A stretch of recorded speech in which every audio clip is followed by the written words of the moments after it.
बच्चों, आज हम लोग 11th क्लास की फिजिक्स में ग्रेविटेशन का लेक्चर नंबर 3 पढ़ने जा रहे हैं। और आज हम लोग पढ़ेंगे गुरुत्वीय क्षेत्र क्या होता है और गुरुत्वीय क्षेत्र की तीव्रता क्या होती है, यानी ग्रेविटेशनल फील्ड क्या है और इंटेंसिटी ऑफ ग्रेविटेशनल फील्ड कैसे हम लोग ज्ञात करते हैं। तो गुरुत्वीय क्षेत्र से मतलब है, क्षेत्र मतलब क्या होता है, एक इलाका, और इलाके से मतलब यहाँ पर यह है कि अगर कोई कण या कोई पिंड यहाँ रखा है, ये मतलब कोई भी यम द्रव्यमान का कोई पिंड है और इस पिंड का प्रभाव कहां तक है, प्रभाव से मतलब क्या है, ये पिंड कहां तक रखे दूसरे पिंड को अपनी ओर आकर्षित कर सकता है, तो वो क्षेत्र पूरा कहलाता है इस पिंड का गुरुत्वीय क्षेत्र। यानी अगर मान लो कोई कण यहाँ रखा है, इस पर आकर्षण बल लग रहा है, तो इसका मतलब है कि इस पिंड का यहाँ पर गुरुत्वीय क्षेत्र है। ठीक है, उसका आकर्षण बल लगे जहां तक लगे, अगर यहाँ पर रखने से लग रहा है तो इसका मतलब यहाँ इस पिंड का यहाँ पर भी क्षेत्र है, जिसको हम लोग गुरुत्वीय क्षेत्र कहते हैं। और जहां से आकर्षण बल लगना बंद हो जाए, यानी यहाँ रखा हमने, देखा कि यहाँ पर बल का मान कितना है, 0 है, कोई आकर्षण बल नहीं लग रहा है, तो इसका मतलब है कि इसका यहाँ पर कोई गुरुत्वीय क्षेत्र नहीं है। तो इसके चारों ओर, इस कण के चारों ओर ऐसा क्षेत्र होगा जहां पर उस क्षेत्र में अगर, यानी उस इलाके में अगर कोई दूसरा अगर पिंड या कण रखेंगे, उसको अगर ये पिंड उसको आकर्षित करे, तो मतलब वहां पर इस पिंड का गुरुत्वीय क्षेत्र है। जैसे अगर हम बात करते हैं चंद्रमा की, चंद्रमा पृथ्वी के चारों ओर चक्कर लगा रहा है, और ये जानते हैं कि वृत्तीय कक्षा में चक्कर लगाना है तो उसके लिए एक अभिकेंद्र बल की आवश्यकता होती है, और अभिकेंद्र बल उसको कहां से मिलता है, ये भी हम लोग पढ़ चुके हैं, कहां से मिलता है, पृथ्वी और चंद्रमा पर लगने वाले गुरुत्वाकर्षण बल से। तो इसका मतलब है कि पृथ्वी चंद्रमा को अपनी ओर आकर्षित कर रही है, तो इसका मतलब है कि पृथ्वी का चंद्रमा पर गुरुत्वीय क्षेत्र का प्रभाव है। ठीक है ना, यानी पृथ्वी का जो गुरुत्वीय क्षेत्र है वो चंद्रमा तक है। लेकिन अगर ये कह दें कि पृथ्वी का गुरुत्वीय क्षेत्र क्या बुध ग्रह तक भी है या बृहस्पति ग्रह तक है, तो हम लोग नहीं कहते हैं, वहां पर उसका कोई, पृथ्वी का वहां पर कोई गुरुत्वीय क्षेत्र नहीं है। कहां तक है, चंद्रमा तक। इसी प्रकार से हम ये कह सकते हैं पृथ्वी भी सूर्य के चारों चक्कर लगा रही है और उसके लिए अभिकेंद्र बल चाहिए, वो भी पृथ्वी और सूर्य के लगने वाले गुरुत्वाकर्षण बल से प्राप्त होता है। इसका मतलब है कि सूर्य का जो गुरुत्वीय क्षेत्र है, सूर्य को क्या मानेंगे, एक बड़ा सा पिंड, और पृथ्वी भी एक पिंड है। तो अगर ये दोनों पिंड एक दूसरे आकर्षित हो रहे हैं, इसको हम लोग कहते हैं गुरुत्वाकर्षण बल। गुरुत्वाकर्षण बल अगर है तो तभी वो चक्कर लगा रहे हैं, वही तो अभिकेंद्र बल प्रदान करते हैं। तो इसका मतलब है कि सूर्य का पृथ्वी तक उसका गुरुत्वीय क्षेत्र है, या सूर्य का बुध ग्रह तक उसका गुरुत्वीय क्षेत्र, बुध भी सूर्य के साथ चक्कर लगा रहा है, शुक्र भी चक्कर लगा रहा है, तो सूर्य का उन सभी ग्रहों तक गुरुत्वीय क्षेत्र है। लेकिन एक ग्रह का दूसरे ग्रह तक उसका प्रभाव नहीं है, क्योंकि वो उसके चक्कर नहीं लगा रहा है। हम लोग तो यही कहेंगे कि जो कण या जो पिंड किसी दूसरे के साथ चक्कर लगा रहा है, अगर उसको अभिकेंद्र बल अगर गुरुत्वाकर्षण बल से प्राप्त हो रहा है, तो इसका मतलब है कि उसका प्रभाव वहां तक है, उसका गुरुत्वीय क्षेत्र उस कण तक है। तो चंद्रमा पर पृथ्वी का गुरुत्वीय क्षेत्र है, सूर्य का पृथ्वी तक गुरुत्वीय क्षेत्र है, और बुध तक भी है, लेकिन पृथ्वी का बुध तक हम लोग नहीं कहेंगे। ठीक है ना, तो क्षेत्र का मतलब हो गया जहां तक उस कण के गुरुत्वाकर्षण का, जहां तक उसका असर पड़े, यानी जहां तक दूसरा रखा हुआ कण उसको आकर्षित करे, तो वो क्षेत्र कहलाता है गुरुत्वीय क्षेत्र। तो गुरुत्वीय क्षेत्र डिफिनेशन आप ऐसे लिख सकते हैं, किसी पिंड के चारों ओर का वह क्षेत्र जिसमें रखा हुआ कोई अन्य पिंड गुरुत्वाकर्षण बल का अनुभव करता है, गुरुत्वीय क्षेत्र कहलाता है। ये तो एक दायरा हो गया, यानी उसका इलाका हो गया जहां पर गुरुत्वाकर्षण बल कार्य करता है, अन्य अगर कोई पिंड रखा जाए तो। इसका मतलब अगर जहां तक इसका प्रभाव होगा, यानी पूरा ये इलाका आप कह सकते हैं कि इसके अंदर अगर कोई रखेंगे तो ये आकर्षित करेगा, तो इसका मतलब गुरुत्वीय क्षेत्र होगा। नहीं आकर्षित करेगा, इसका मतलब यहाँ दूर चले जाएगा, आकर्षण बल 0 हो जाएगा, इसका मतलब यहाँ पर इस पिंड का गुरुत्वीय क्षेत्र नहीं तो गुरुत्वीय क्षेत्र, तो मान लेते हैं यहां तक गुरुत्वीय क्षेत्र है, सपोज इसके इधर चले जाएंगे तो गुरुत्वीय क्षेत्र खत्म हो जाएगा। अब यहां पर भी देखो आकर्षण बल लग रहा है तो गुरुत्वीय क्षेत्र है, लेकिन आकर्षण बल का मान भी तो अलग अलग पॉइंट पर अलग अलग होगा। ये कण, ये वाला जो कण है इससे नजदीक है तो आकर्षण बल ज्यादा होगा, ये जो कण है इससे ज्यादा दूर है तो आकर्षण बल होगा, तो लेकिन इसकी अपेक्षा यहां पर कम होगा। तो इसका मतलब है कि गुरुत्वीय क्षेत्र तो है लेकिन गुरुत्वीय क्षेत्र का मान बराबर नहीं है। अगर बराबर होता तो बल भी बराबर लगता। तो इसका मतलब है कि गुरुत्वीय क्षेत्र का मान कितना है, उसको कैसे ज्ञात करते हैं, तो ये हम लोग अगले डिफरेंस जाने गुरुत्वीय क्षेत्र की तीव्रता से। गुरुत्वीय क्षेत्र की तीव्रता से मतलब होता है कि किसी बिंदु पर गुरुत्वीय क्षेत्र के किसी बिंदु पर गुरुत्वीय क्षेत्र का मान कितना है। गुरुत्वीय क्षेत्र तो है लेकिन मान कितना है ये बताता है गुरुत्वीय क्षेत्र की तीव्रता, इंटेंसिटी ऑफ ग्रेविटेशनल फील्ड। तो कैसे डिफाइन करते हैं, अगर हम कोई पिंड रखें इस पिंड के गुरुत्वीय क्षेत्र में, यानी गुरुत्वीय क्षेत्र कहीं पर है, अगर हम कोई दूसरा पिंड रखें और उस पिंड का द्रव्यमान अगर m है, ठीक है, तो जितना बल लग रहा है F और रखे गए पिंड का द्रव्यमान का जो अनुपात होता है वो उस बिंदु पर कहलाता है गुरुत्वीय क्षेत्र की तीव्रता। अनुपात से मतलब यहाँ पर यह अनुपात क्यों किया गया है, क्योंकि अगर हम पिंड भारी रखें, भाई अगर कहा जाए टेस्ट करोगे यहाँ पर कितना गुरुत्वीय क्षेत्र है, तो कोई बड़ा सा पिंड रख करके टेस्ट करेगा और कोई छोटा सा पिंड रख करके टेस्ट करेगा, ठीक है ना। बड़ा पिंड रखोगे आकर्षण बल का मान ज्यादा होगा। न्यूटन का जो नियम कहता है m1 m2/r² जो होता है, तो दोनों द्रव्यमान जितने बड़े ज्यादा होंगे आकर्षण बल उतना ही ज्यादा होगा। तो आकर्षण बल का मान ज्यादा होगा बड़ा पिंड रखने से, और अगर उसी जगह छोटा पिंड रखो तो आकर्षण बल कम होगा। तो आकर्षण बल से केवल अनुमान नहीं लगाए गुरुत्वीय क्षेत्र का मान कम है कि ज्यादा है, ये डिपेंड करता है कि पिंड हमने कौन सा रखा है। तो इसीलिए अगर हम यम द्रव्यमान का पिंड ना कह करके डिफिनेशन लिखते एकांक द्रव्यमान का पिंड, तो 1 किलोग्राम का पिंड रखो, फिर देखो कितना आकर्षण बल लग रहा है, तो जितना बल लगेगा 1 किलोग्राम पर वही उस बिंदु पर गुरुत्वीय क्षेत्र की तीव्रता कहलाएगी। तो एकांक अनुपात का मतलब है कि जो हम F/m करते हैं, m की वैल्यू हम कितना रखेंगे 1। एकांक द्रव्यमान के लिए डिफिनेशन लिखते हैं तो परिभाषा आप क्या लिखेंगे इसकी, गुरुत्वीय क्षेत्र की तीव्रता की, गुरुत्वीय क्षेत्र में किसी बिंदु पर रखे एकांक द्रव्यमान पर जितना बल कार्य करता है, कौन सा बल, आकर्षण बल, ठीक है ना, उसे उस बिंदु पर गुरुत्वीय क्षेत्र की तीव्रता कहते हैं। यहाँ पर जो बल लगा, जो पिंड रखा उसका अनुपात उस बिंदु पर गुरुत्वीय क्षेत्र कहलाएगा। यहाँ पर जो बल लग रहा है वहां पर जो पिंड रखा उसका द्रव्यमान का अनुपात ये गुरुत्वीय क्षेत्र होता है। तो क्या दोनों जगह क्या F के मान सेम होंगे, द्रव्यमान अगर सेम है मान ले तो F मान तो अलग अलग होंगे। F यहाँ पर कम होगा जो कि दूर है, तीव्रता भी कम होगी। यहाँ पर F का मान ज्यादा होगा क्योंकि ये पास में है तो यहाँ तीव्रता ज्यादा होगी, यानी F1 ज्यादा होगा, यहाँ F2 मान लेते हैं तो इसका मतलब F1 is greater than F2 होगा। तो इसका मतलब कह सकते हैं कि जो यहाँ तीव्रता I1 और I2 अगर मान ले तो I1 is greater than I2 होगी, यानी तीव्रता हर पॉइंट पर अलग अलग हो सकती है, वो डिपेंड करता है कि एकांक द्रव्यमान पर कितना आकर्षण बल लग रहा है। तो आप क्या सूत्र क्या लिखेंगे, इसको सिंबल इसका हम क्या लिखते हैं, I से प्रदर्शित किया जाता है, इंटेंसिटी है तो I से लिखेंगे और I बराबर सूत्र लिखा जाएगा F/m।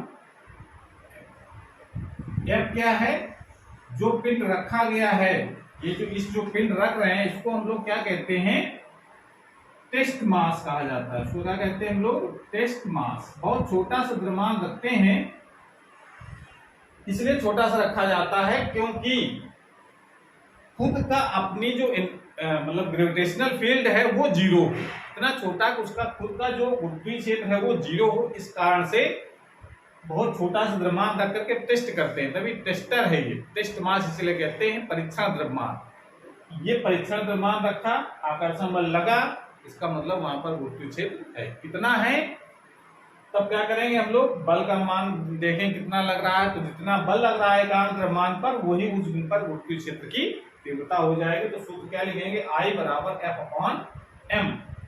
अब यहां पर तीर और लगा दें, तीर क्या बताएंगे, तीव्रता एक सदिश राशि है और उसकी डायरेक्शन भी किस तरफ होगी, जिस दिशा में बल लगेगा, जिस दिशा में बल लगेगा उस डायरेक्शन में ही गुरुत्वीय क्षेत्र की तीव्रता हो। ठीक है, जरा इसके मात्रक अगर और लिख लेते हैं, अगर हम आई का मात्रक क्या होगा,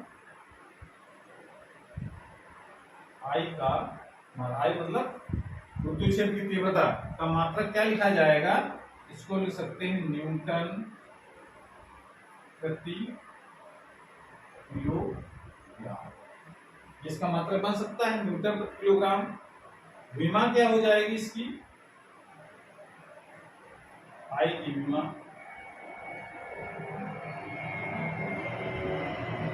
बल की विमा mL/T-2 और किलोग्राम की m, उसको क्या लिख सकते हैं, m से कैंसिल हो जाएगा LT-, ये इसकी विमा हो जाएगी। इसकी विमा होती है त्वरण की विमा होती है, त्वरण की विमा और गुरुत्वीय क्षेत्र की तीव्रता की विमा सेम होती है।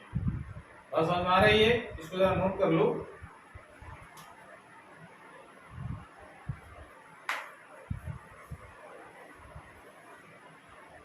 और एक पॉइंट और आपको ध्यान रखना है कि आई का मतलब गुरुत्वीय क्षेत्र तीव्रता है। आई एक सदिश राशि है जिसकी दिशा बल की दिशा की ओर होती है। यानी कहने का मतलब क्या है इसका, कि अगर कोई पिंड जैसे ये है और यहां पर तीव्रता देख रहे हैं कि डायरेक्शन किस तरफ होगी, तो जिस तरफ बल लगेगा, मान लो यहाँ पर हमने टेस्ट मास रखा, उस पर देखा बल किधर लग रहा है, इस तरफ लगेगा, आकर्षण बल ही लगता है, प्रतिकर्षण तो कभी लगता नहीं, ग्रेविटेशनल फोर्स जो है कभी रिपल्सन फोर्स नहीं होता है। इसका मतलब इस तरफ जब आकर्षण बल लगेगा तो गुरुत्वीय क्षेत्र की तीव्रता भी इसी तरफ होगी। और इसकी डायरेक्शन किस तरफ मानते हैं हम लोग, बिल्कुल जिसके कारण गुरुत्वीय क्षेत्र है, इसके कारण गुरुत्वीय क्षेत्र है यहाँ पर, तो उसके सेंटर की ओर यानी केंद्र की ओर गुरुत्वीय क्षेत्र की दिशा होती है। समझ में आ रही है, तो एक सदिश राशि है तीव्रता और जिसकी दिशा बल यानी F की दिशा की ओर होती है, जिस दिशा में बल लगेगा उस डायरेक्शन में गुरुत्वीय क्षेत्र की तीव्रता होगी। ठीक है, दूसरी महत्वपूर्ण चीज ये, मान लो एक पिंड के कारण तो आपने तीव्रता निकाल ली, ऐसे कौन फार्मूले से, F/m से y का मान निकल आया। मान लो कहा जाए कि आप बताओ एक दूसरा पिंड यहां रखा है, इसका द्रव्यमान m है, m1 है, इसका द्रव्यमान m2 है। अब कहा जाए जरा, अब बताओ दोनों के कारण यहाँ पर तीव्रता क्या होगी, तो दोनों का तीव्रता निकालोगे तो इसके कारण तीव्रता हमारे I1 होगी, डायरेक्शन इस तरफ होगी, इसके कारण तीव्रता निकालोगे तो उसका मान इस तरफ आएगा कि नहीं, इस तरफ, जिस तरफ बल लगेगा उसी तरफ तो तीव्रता होगी।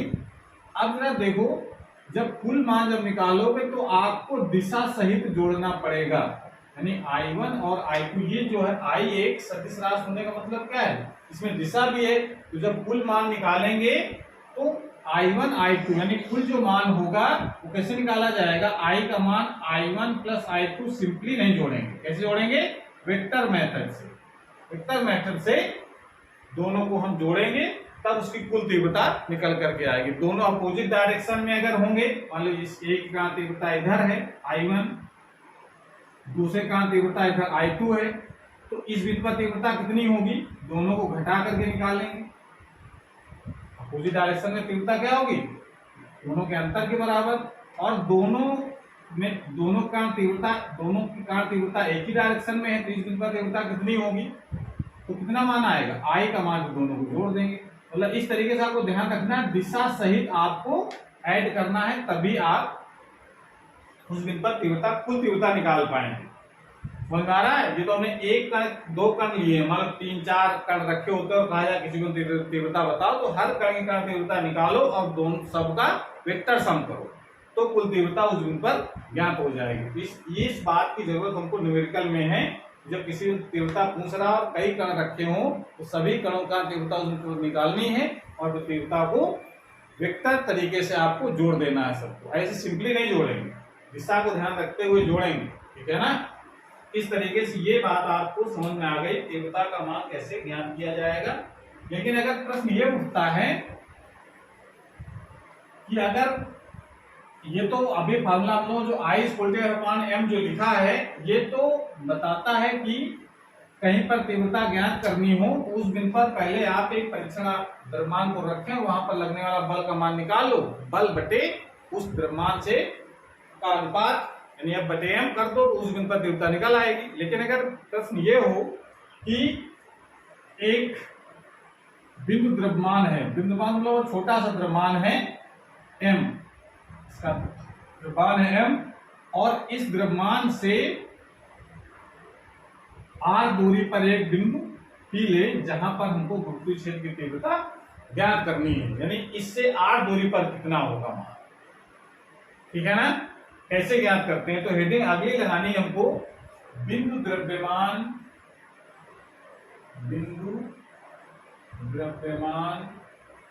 m के कारण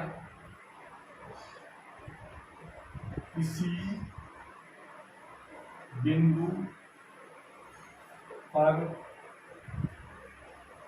गुरुत्वीय क्षेत्र की तीव्रता।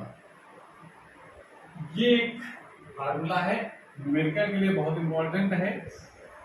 किसी बिंदु द्रव्यमान के कारण किसी बिंदु पर गुरुत्वीय क्षेत्र तीव्रता कितनी होगी, तो क्या लिया हमने, एक बिंदु द्रव्यमान ले लिया m, इससे r दूरी पर एक बिंदु P, तो इसको जरा नोट्स के रूप में कैसे लिखेंगे, माना बिंदु द्रव्यमान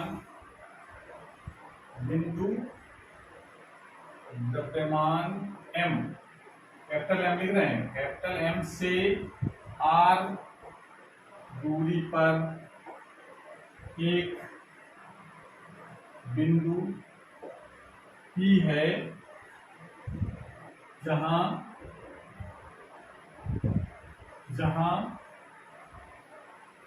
गुरुत्वीय क्षेत्र की तीव्रता ज्ञात करनी है। मतलब ये पॉइंट लिया हमने, एक ये मास है, बहुत छोटा सा मास जिसको बिंदु द्रव्यमान कह रहे हैं, पॉइंट मास, और इससे r दूरी पर एक बिंदु P लिया है, ठीक है। तो वहां पर बताना है कितना गुरुत्वीय क्षेत्र का मान कितना होगा, गुरुत्वीय क्षेत्र का मान मतलब गुरुत्वीय क्षेत्र की तीव्रता कितनी होगी। तो इसके लिए क्या करते हैं हम लोग, इसके लिए ज्ञात करने के लिए क्या करना पड़ेगा, इसके लिए बिंदु P पर एक सूक्ष्म, बहुत छोटा सूक्ष्म द्रव्यमान हम लोग क्या कहते हैं, टेस्ट मास, बहुत छोटा द्रव्यमान रखते हैं ताकि इसका खुद का अपना कोई, मतलब बहुत छोटा द्रव्यमान यहाँ रख दिया, जिसका द्रव्यमान कितना हमने मान लिया है स्मॉल m, बहुत एक सूक्ष्म द्रव्यमान के मतलब खुद के जो गुरुत्वीय क्षेत्र हो वो शून्य हो, इतना छोटा द्रव्यमान सिर्फ एक टेस्ट करने के लिए रखा गया है कि इस पर कितना बल लगेगा, ठीक है। इसके लिए बिंदु P पर एक सूक्ष्म द्रव्यमान स्मॉल m रखते हैं तथा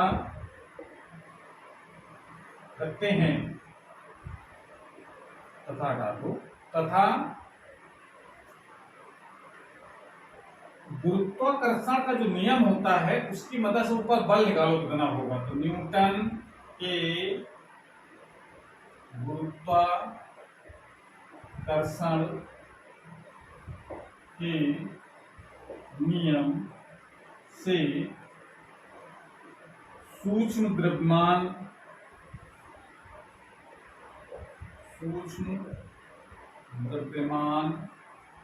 m पर लगने वाला आकर्षण बल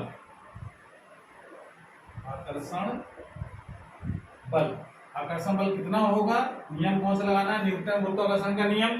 एक द्रव्यमान है कैपिटल M, तो जी पहले लग जाएगा, सार्वत्रिक गुरुत्वाकर्षण नियतांक कैपिटल M यानी m1 का काम करेगा, स्मॉल m ये m2 का काम करेगा बट्टे उनके बीच की दूरी का वर्ग। अब इतना न्यूटन गुरुत्वाकर्षण नियम बताएगा।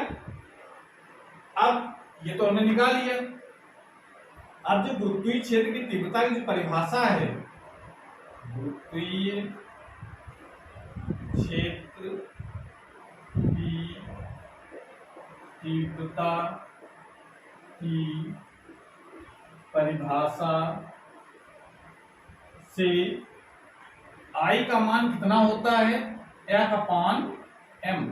m कौन सा है, जो यहाँ पर टेस्ट मास रखा और इधर तरफ कितना बल लगा ये हमने निकाला न्यूटन के नियम से। F मास कितना रखा है, m, तो F/m इस बिंदु पर गुरुत्वीय क्षेत्र तीव्रता होगी।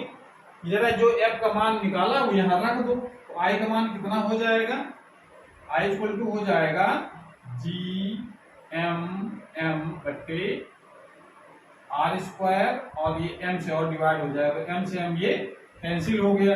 तीव्रता का मान कितना आ गया, G(m) बट्टे r²।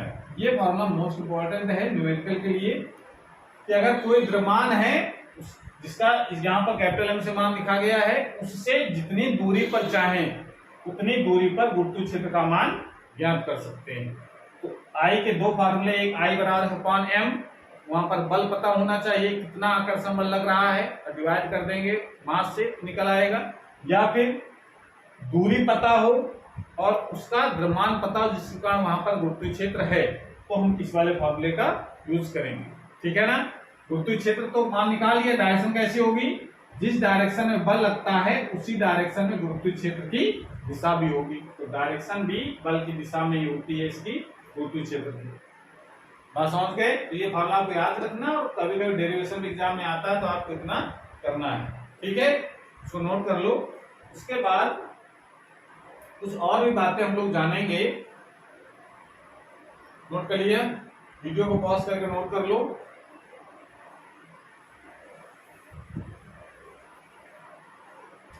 ये जो सूत्र हम लोगों ने अभी निकाला है, I = G(m) बट्टे r²। इससे क्या पता चल रहा है कि जैसे जैसे हम किसी पिंड से दूर जाएंगे, यानी r का मान जितना ज्यादा होगा तीव्रता का मान उसी क्रम में घटता जाता है।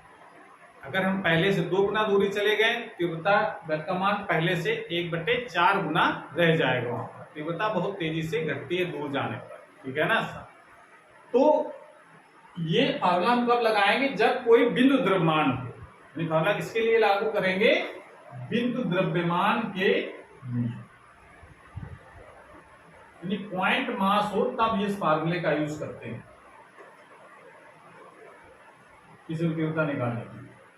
लेकिन अगर हम बात करते हैं, थोड़ा सा ये हालांकि सिलेबस में नहीं है लेकिन तब भी आपको पता होना चाहिए ताकि आगे कॉन्सेप्ट जो है वो समझ में आए। इस कारण से जैसे अगर हम ये कहते हैं कि अगर कोई खोखला गोला है, बड़ा सा गोला है, यानी बात कर रहे हैं खोखले गोले, खोखले गोले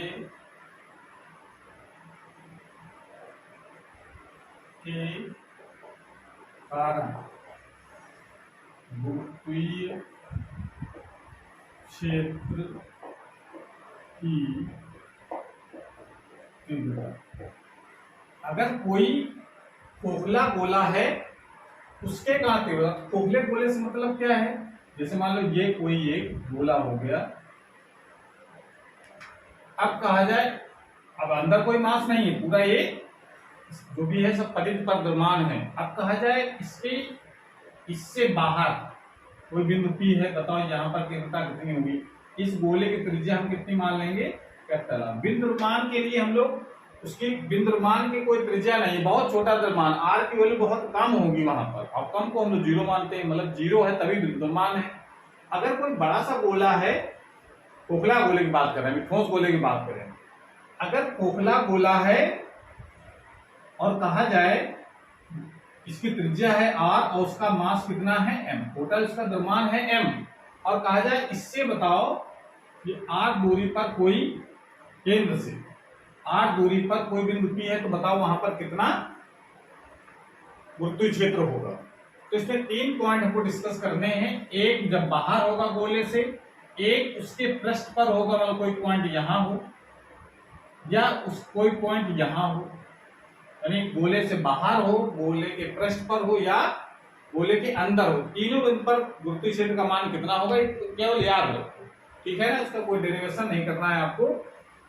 तो गोले खोखले गोले के अंदर गुरुत्वीय क्षेत्र का मान पहले हम बात करेंगे आउटसाइड।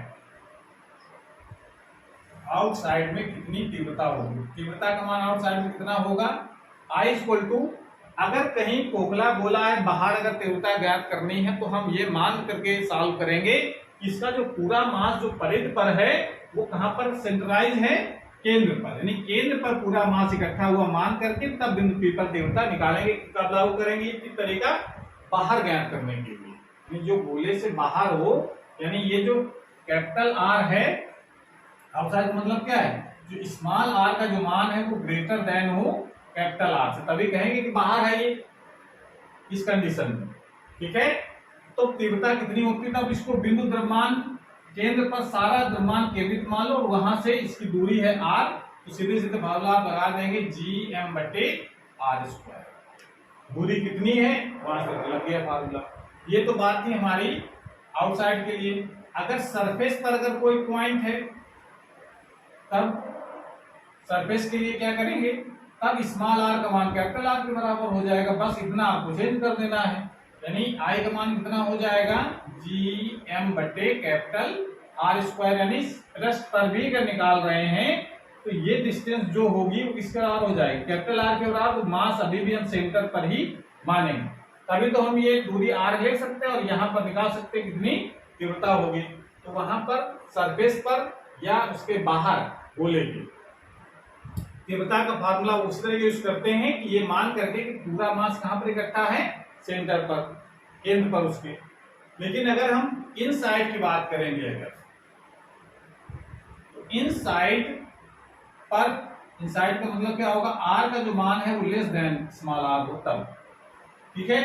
यानी इसके अंदर वो पॉइंट यहाँ, जैसे पॉइंट P यहाँ पर था वैसा पॉइंट P यहाँ ले लो, तो अब ये डिस्टेंस जो होगी वो मान लेते हैं स्मॉल r है, तब क्या होगा, तब यहां पर तीव्रता का मान आता है 0। ये पॉइंट भी आपको ध्यान रखना है कि अगर खोखला गोला है तो बाहर और उसके पृष्ठ पर तीव्रता होगी, लेकिन अगर खोखला गोला है तो उसके अंदर प्रत्येक बिंदु पर, यहां नहीं, हर जगह, चाहे यहाँ यहाँ यहाँ यहाँ यहाँ सेंटर पर, यहां तक सब जगह जो तीव्रता होगी वो 0 होती है। समझ आ रही है, तीव्रता 0 कैसे होती है इसको भी हम लोग समझ सकते हैं। जैसे अगर मान कहते हैं कि कोई एक खोखला गोला है और कोई पॉइंट यहाँ ले लें, यहाँ सेंटर में, तो इस पर तीव्रता कैसे निकालेंगे, तो हम क्या करें भाई, यहाँ पर ये बिंदु द्रव्यमान तो है नहीं कि सीधे कोई फार्मूला लगाते हैं, इस पूरे परिधि को हम छोटे छोटे मास में डिवाइड कर लेंगे। dm मास हो गया, उसकी दूरी कितनी है r,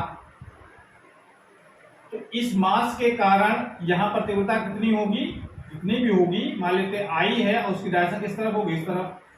इसी का अपोजिट एक मास यहाँ ले लो जिसका द्रव्यमान है स्मॉल m, अपोजिट इसका एक छोटा सा मास ले सकते हैं। तो अब छोटा सा मास हो गया तो बिंदु द्रव्यमान काम करेगा, इसके कारण तीव्रता की डायरेक्शन किस तरफ होगी, इस तरफ होगी। I डिस्टेंस सेम है, तीव्रता का मान भी सेम होगा, ये क्या करेंगे, दूसरे को कैंसिल कर देंगे, कुल जब मान निकालेंगे इनका दोनों प्रभाव खाता है। इसी प्रकार से इस डायरेक्शन में कोई इधर मास होगा, उसको इधर तीव्रता होगी I, इधर तरफ कोई मास होगा, ऐसे इस तरफ, सब एक दूसरे को कैंसिल कर देंगे। हर मास के अपोजिट एक मास होगा, तीव्रता सब एक दूसरे को कैंसिल कर देंगे। तो सेंटर पर तो तीव्रता 0 होगी, तो बात समझ में आ गई। लेकिन अगर हम सेंटर में ना कह करके हम कहें कि नहीं, सेंटर वाली बात तो समझ में आई, लेकिन अगर कहें कि पॉइंट यहाँ पर कोई है और यहाँ पर बताओ तीव्रता का मान 0 कैसे हो गया है, जैसे यहाँ बात कर रहे हैं प्रत्येक बिंदु पर तीव्रता 0 होती है, तो तीव्रता का मान यहाँ पर कैसे 0 हो गया भाई, यहाँ पर जो मास होगा वो देखो इससे नजदीक है, द्रव्यमान तो मान लिया हमने m, लेकिन तीव्रता का मान पास होने के कारण तीव्रता यहाँ पर ज्यादा होगी। इसके अपोजिट जो मास हम लेंगे तो यहां से देखो dm, और इसके अपोजिट इधर जो तीव्रता होगी क्या इसके जस्ट अपोजिट का इक्वल होगी, क्या इक्वल तो नहीं होगी, समझ में आ रहा है, इक्वल तो नहीं होगी। लेकिन यहां पर देखो ध्यान ये दो कि इसके कारण चूंकि यहां पर पास है बिंदु, तीव्रता का सूत्र जो हम लोग कैसे जान रहे हैं कि ये तीव्रता का सूत्र कैसे निकालेंगे, आई का मान GDM बटे R², ऐसे निकालोगे इसकी तीव्रता। यहां पर डिस्टेंस कम तो तीव्रता का मान ज्यादा होगा इस बिंदु पर इस द्रव्यमान के कारण। यहां पर तीव्रता क्या होगी इसके कारण, देखो मास तो यही डीएम वही है, लेकिन तीव्रता यहां पर आर का मान क्या होगा, यहां पर ज्यादा है तो आर का मान ज्यादा होने का यहाँ तीव्रता होगी इस बिंदु पर कम। अगर अल्टीमेटली टोटल देखोगे, मतलब जैसे ये बांट लिया हमने, इधर तीव्रता इस द्रव्यमान के कारण, यहाँ तीव्रता इस द्रव्यमान के कारण, यहाँ तीव्रता इस द्रव्यमान के कारण, यहाँ तीव्रता इस द्रव्यमान के कारण, अगर निकालो सब तो, और इधर के कारण तीव्रता सब द्रव्यमान का निकालो ऐसे, तो इसके कारण तीव्रता का मान जो आएगा वो टोटली होगा क्या, अल्टीमेटली ये होंगे दोनों बराबर, क्योंकि इधर जो मास होंगे सब क्या होंगे, पास होंगे, नजदीक होंगे, नजदीक होने का तीव्रता का मान ज्यादा होगा। इधर जो भले टोटल मास देखो इतना एरिया है, इतनी परिधि है, तो यहाँ मास तो ज्यादा होगा टोटल, लेकिन दूरी भी तो ज्यादा है, दूरी ज्यादा होने का तो भी तीव्रता का मान, कुल मान बिल्कुल एकदम इक्वल होगा, तो एक दूसरे को क्या कर देंगे, कैंसिल। तो इस कारण से कह सकते हैं कि प्रत्येक बिंदु पर आपको प्रूव नहीं करना, पॉइंट याद रखना, तो समझाने के लिए बता रहे थे कि इसके सेंटर पर तो जीरो समझ में आया, पर यहाँ पर क्यों जीरो होता है, क्योंकि जो नजदीक भाग होगा वहां पर तीव्रता क्या होगी, जब पास होगा तीव्रता ज्यादा होगी।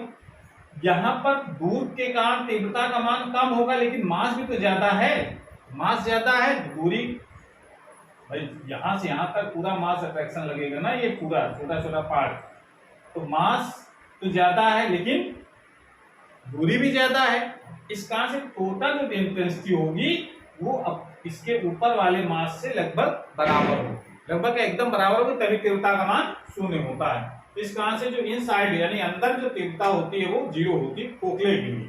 तो ये पॉइंट आप याद कर लो, आउटसाइड यानी बाहर कितनी तीव्रता होगी, सरफेस पर कितनी होगी और अंदर कितनी होगी। लेकिन अगर बात करते हैं हम, इसको नोट करो पहले,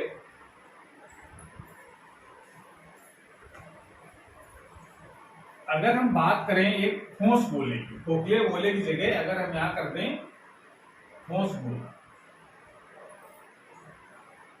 तो ठोस गोले के कारण तीव्रता कितनी होगी, तो देखो इसमें भी आपको मान लेते हैं ये गोला लिया है और ये पूरा कैसा है, एकदम सॉलिड है, सब जगह एकदम भरा हुआ है माल, यहाँ पर ऐसे ठोस गोला है। अब इसमें भी आपको सेंटर जिसकी त्रिज्या हम कितनी मान ले r और उसका मास है m, और इसमें भी आपको बाहर भी निकालना है तीव्रता, पृष्ठ पर भी निकालनी है और इसके अंदर भी निकालनी है, तीनों पॉइंट पर निकालनी है। तो देखो इसमें इसके लिए भी अगर ठोस गोला है तो बाहर और पृष्ठ के लिए तो सेम फार्मूले रहेंगे। क्यों रहेंगे, क्योंकि हम इस पूरे मास को हम सेंटर पर ही केंद्रित मानते हैं, तो इस कारण से यहां से जो दूरी होगी स्मॉल r वो सेंटर से लेंगे और सेंटर पर पूरे मास को इकट्ठा मानेंगे, तो यहां से यहां तक की जो डिस्टेंस है वो r है, उसका पूरा मास m है। तीव्रता का सूत्र क्या होगा साइड में, GM बटे R²। सरफेस की बात करेंगे तो सरफेस के लिए भी वही चीज लागू होगी, ये जो पॉइंट सरफेस पर लेंगे तो डिस्टेंस अब कितनी हो जाएगी, कैपिटल R द्वारा जो त्रिज्या होगी उसी के बराबर स्मॉल r का मान होगा, तो उसके लिए भी हम लोग ये कंडीशन लगा देंगे। लेकिन इनसाइड यानी अंदर की जब बात करेंगे, तो अंदर की जब बात करेंगे तो यहां पर तीव्रता शून्य नहीं होती है, ठोस गोले के अंदर तीव्रता का मान शून्य नहीं होता है, तो फिर होता कितना है, उसके लिए आपको सिर्फ याद रखो, जब यहां पर कोई पॉइंट लेंगे तो हम ये मानेंगे कि एक दायरा आप निश्चित कर लो इतना, यानी r त्रिज्या के बराबर स्मॉल r त्रिज्या है, तो ये कर लिया हमने। अब देखो इतना यानी दो भाग हो गए, एक ये अंदर का भाग, ये ठोस वाला इतना, ये जो पॉइंट हम P यहाँ पर बनाए हुए हैं वो यहाँ पर है, यानी इस ठोस गोले के इस पृष्ठ पर है जो इस परिधि के अंदर है, और एक जो भाग वो है जो इसके बाहर है, ये वाला भाग हो गया। तो ये जो पॉइंट P हमने लिया है इस बाहर वाले के लिए, तो ये खोखले गोले की तरह काम करेगा, इस वाले भाग के लिए खोखले हो गए। ये समझो कि हमने इसको थोड़ा सा इस जगह थोड़ा सा एक्सपेंड कर दिया समझने के लिए। बाद सटा सकते हैं समझने के मालिक जो पॉइंट हमने लिया है उसकी त्रिज्या के बराबर से हमने एक गोला काट करके ये रख दिया, ये पॉइंट यहां रख दिया, और जो बाहर वाला जो हिस्सा दिख रहा है ये थोड़ी देर के लिए इसको हमने क्या किया, इसके ऐसा कुछ है, मतलब इतने का जो बाहर वाला हिस्सा है उसके कारण तीव्रता अलग होगी। भाई ये क्या करेगा, इस वाले पॉइंट पर टेस्ट मार्क्स अगर कोई रखेंगे तो क्या करेगा, इसको अंदर तरफ आकर्षित करेगा, और ये वाला इस तरफ कोई आकर्षण लगाएगा क्या, क्योंकि ये वाला जो बिंदु है इस वाले बाहर वाले हिस्से के लिए एक खोखले गोले के समान व्यवहार करेगा, और खोखले गोले के अंदर जो तीव्रता होती है वो शून्य होती है। तो इसका मतलब ये कह सकते हैं कि इसके अंदर इस वाले क्षेत्र जो ये वाला जो मास है उसका यहाँ पर इसकी गुरुत्वीय क्षेत्र पर कोई प्रभाव नहीं पड़ेगा। इसके कारण यहाँ पर तीव्रता कितनी होगी, 0 होगी। बाहर वाले की तीव्रता होगी तो सिर्फ अंदर वाले मास के कारण होगी, वो मान हम लोग निकाल लेंगे। ये हमारे सिलेबस में नहीं है, इसको आप याद रखो। कितना मान आएगा, वो होता है GM। M का मतलब पूरी पृथ्वी का, या पृथ्वी कह सकते हैं, जो भी जो गोला पृथ्वी में क्या है, एक ठोस गोला है, तो ठोस पृथ्वी के लिए भी यही बात है। पृथ्वी के अंदर जो तीव्रता होगी वो वही होगी जो हम लोग लिखने जा रहे हैं, ठीक है ना। तो इस गोले का मास M और उसकी त्रिज्या है वो r³ और इंटू स्मॉल r। ये फार्मूला आपको याद रखना है। यहाँ पर M क्या है, पूरे मास का, पूरी जो भी द्रव्यमान है उसका टोटल मास है, इसका अंदर वाला मास नहीं है, ठीक है ना। अंदर वाले मास का फार्मूला यहाँ पर यूज नहीं है इस वाले फार्मूले में, उसका फार्मूला अलग है, उसका हमको लेना देना नहीं। लेकिन आपको इतना समझना है कि अगर ठोस गोला है तो उसके अंदर तीव्रता का फार्मूला क्या होता है, GM यानी गोले का द्रव्यमान बटे गोले की त्रिज्या इंटू उस सेंटर से कितनी दूर है पॉइंट P। R का मान जितना ज्यादा होगा, यानी जैसे जैसे हम इस R से दूर जाएंगे, सेंटर से दूर जाएंगे, वैसे वैसे तीव्रता का मान क्या होगा, तो R का मान बढ़ेगा, तीव्रता का मान बढ़ेगा। R का मान अगर एकदम सेंटर पर पहुंच जाए तो 0 हो जाएगा, R 0 तो तीव्रता का मान 0। तो इस साइड में ये फार्मूला होता है, लेकिन यहां आप कैसे लगा सकते हैं कि ठोस गोले के केंद्र पर I का मान 0 होता है, I बराबर 0 होता है, क्योंकि R का मान 0 हो जाएगा ना। R 0 होगा तो I का मान 0, ठोस गोले के सेंटर पर ही 0 होता है। बाकी इसके अलावा अगर उसके अंदर कोई पॉइंट लेंगे तो फिर उसका मान कुछ होगा, और जैसे जैसे पृष्ठ की ओर आएंगे वैसे वैसे R का मान बढ़ेगा, तो तीव्रता का मान बढ़ेगा, बढ़ते बढ़ते पृष्ठ पर हो जाएगा सबसे ज्यादा। और जब पृष्ठ से बाहर जाते हैं तो R का मान बढ़ने लगता है, तो बाहर जाएंगे और बाद में R का मान बढ़ेगा, तीव्रता का मान घटेगा। तो पृष्ठ पर तीव्रता सबसे ज्यादा, अंदर चलेंगे जैसे तीव्रता का मान कम होगा, सेंटर पर 0 हो जाएगा। तो ये फार्मूला आपको याद रखना है। कुछ पॉइंट हैं इनको याद रखने से फायदा मिलेगा आपको आगे, जब हम लोग स्मॉल g का वेरिएशन जब पढ़ेंगे गुरुत्वीय त्वरण का, तो ये बात वहां पर समझ में आएगी। अभी ये पॉइंट आपको ध्यान रखना है कि ठोस गोले के अंदर तीव्रता, ठोस गोले के बाहर कितनी तीव्रता, उसके पृष्ठ पर, उसके अंदर, ये सब कुछ आप याद रखेंगे तो आगे की कुछ कहानियां आपको स्पष्ट समझ में आ जाएंगी। इसको नोट कर लो और इसको याद रखो। तो आज क्लास हम यहीं पर समाप्त करते हैं।